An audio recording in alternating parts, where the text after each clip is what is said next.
Wanachama wa jimbo la Chaani wameilalamikia changamoto ya ukosefu wa usalama katika maeneo yao, wakieleza kuwa uwepo wa baadhi ya vijana wanaotumia dawa za kulevya pamoja na pombe wanaotoka maeneo mbalimbali umeongeza hofu kwa wananchi. Wananchi hao wamesema hali hiyo imekuwa changamoto zaidi kwa wanawake na watoto, hususan wanafunzi wanaosafiri kwenda na kurudi shuleni, ambapo mwanamke au mtoto kupita peke yake katika baadhi ya maeneo imekuwa jambo la kuhofia. Mbali na suala la usalama, wanachama hao wameeleza kuwa upatikanaji wa mikopo isiyo na riba bado ni changamoto, jambo linalowakwaza wanawake katika kuanzisha na kuendeleza shughuli zao za kiuchumi. Wameyasema hayo wakati wa ziara mwendelezo inayofanywa na katibu wa UWT wilaya ya Kaskazini Unguja yenye lengo la kusikiliza changamoto zinazowakabili wanachama na wananchi kwa ujumla. Kuna vijana kwenye jimbo la Chaani katika shehia ya wadi ya Kinyasini yenyewe wavuta bangi ni wengi. Mimi naishi Mcheza Shauri, lakini katika mazingira nimehama naishi Bandamani. Kuna njia unapitia Kinyasini unashuka unaendea njia za ndani. Hizo ni hatarishi kwa wanawake na watoto na hususan wanafunzi wanaosoma skuli ya Kinyasini. Leo hii nakuja zangu huku mwanamke anafukuzwa na wavuta bangi wawili. Lakini mmoja nilimfahamu anakabanda maji ya Uchejua. Mmoja sikuweza kumfahamu.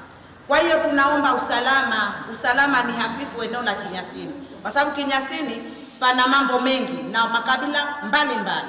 Na uvutaji bangi ni mwingi. Walevi ni wengi. Na jamani, tunaomba tushirikiane kuhusu ulezi. Mwanangu mimi mwenyewe mwanangu mwenyewe, nadhani wengi mnamjua Haji Njanga.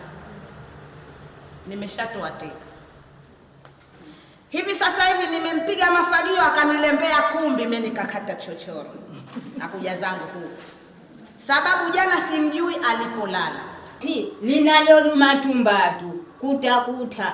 Kuna wakojani wanaja wakatanda wadugu. Wakawika mkokotoni ambapo mbele ya serikali yote iwa mkokotoni. Maana pana mkoa, siji kuna wilaya, kuna halmashauri, lakini zote ziwapo zinapokea vidagaya vidugudugu ambavyo vinaja vikatandwa. Shamba la bibi vya watu watumbatu wanda baharini wanashindwa hata kusomeza wanakwenda baharini, mtu bavu lazima linakufa, hanatimiza 1500 kana famili, mtu mke kanda choko ya bavu lazima. Mimi binafsi yangu nikwambile bavu la hili lishi siku 5 sewa hitimiza nusu kilo ya kijana. Nafanya nini? Ukajenda kuna komani, wavuvi hao wako jani, wanamharibu mwani. Kuna dagaya wadogo wale wakugosha ndo wanaotanda siku hizi kwa makapu. Watu watumbatu tuwa wapi? Au serikali ituwiki wapi? Athiriwa na bangi, hichani inatuathiri.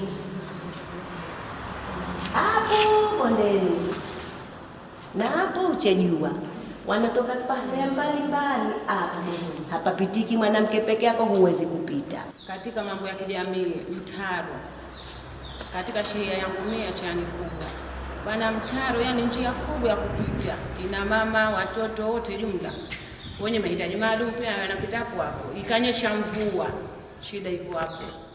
Yani maji ilipopita ile barabara ile, ule mtaro haujaikwa vizuri, yani haujaikwa zege. Ikanyesha mvua maji mpaka majumbani. Na watoto pia wakapita wanabururu wakaenda za skuli. Kama hapo watu wazima pia inakuwa shida kama nini. Na jengine skuli ya Tutu pale hawapo wale watu wa kusimamisha gari wakapita wanafunzi, inakuwa shida. Wanafunzi wenyewe wanatoka sehemu mbalimbali. Wakafika pale barabarani wanakata tu wao. Akizungumza katika ziara hiyo, katibu wa UWT wilaya ya Kaskazini Unguja amesema kupitia mpango kazi wa vikundi, wanawake wataendelea kupewa kipaumbele katika masuala ya mikopo pamoja na kupewa elimu ya namna ya kutumia fursa hizo. Elektroniki ni mfumo wa Tanzania nzima. Na ndio maana saa nyingine makatibu hao wakipewa kadi, unaweza kuipata kadi ya mwanachama wa Tabora inakuja huku nyingi sana, zinakuwa zinachanganyika. Kwa hiyo na kadi, masuala haya ya kadi, ni kweli kwamba ziko kadi mtu unapiga picha kadi hujapata, lakini kadi zipo na zipo makao makuu, na ukipiga picha tuhakikishe kwamba umeingia kwenye mfumo. Ndio maana unapokea message ya Mama Samia, maana yake kwamba tayari wewe unatambulikana kwenye chama, ushasajiliwa. Kwa hiyo kuto kupata ile kadi haina sababu ya kwamba kazi za chama zisiende. Ukitaka kulipa risiti unayo. Niseme tu vikao, ziara ndizo ambazo zinajenga mambo, na ndio maana tumemwona mwakilishi alivyokuja akasema kama hajajenga pigwe mawe. Lakini ungemwita peke yako pengine angechelewa kufanyaje? Kufanikisha. Lakini ndani ya kikao kakiri, kasema nitajenga. Na hao wengine tunao wasema wote.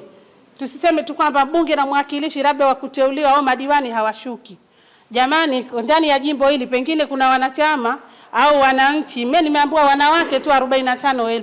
Tukichanganya na wanaume sijui wangapi. Kwa mbunge mmoja kuwarandia wote si rahisi. Lakini tukimwita, tukikaa vikao, tukipanga, basi wabunge na wawakilishi wapo tayari.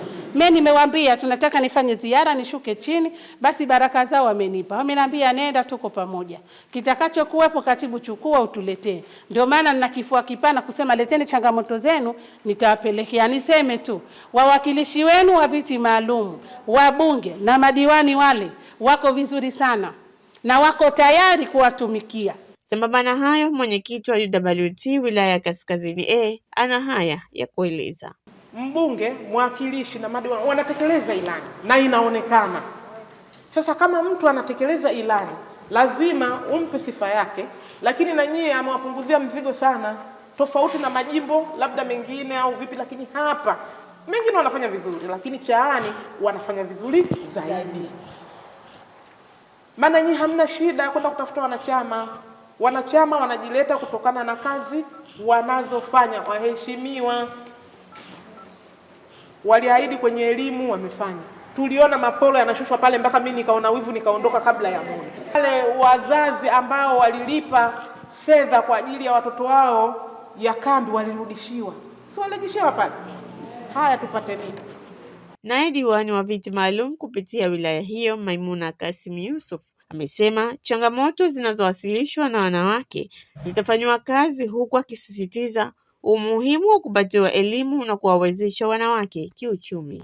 Lakini vile vile kwa upande wa vikundi kwa wanawake ni swala ambalo hasa sisi madiwani wa viti maalum tumeipa kipaumbele zaidi, kwa sababu ndio swala zima ambalo linatuangalia na tumelichukua na tunaona namna gani tunaenda kulifanyia kazi, hasa kwenye masuala ya mikopo na kuwafahamisha njia gani wapite na kuona fursa zile hazipotei bure.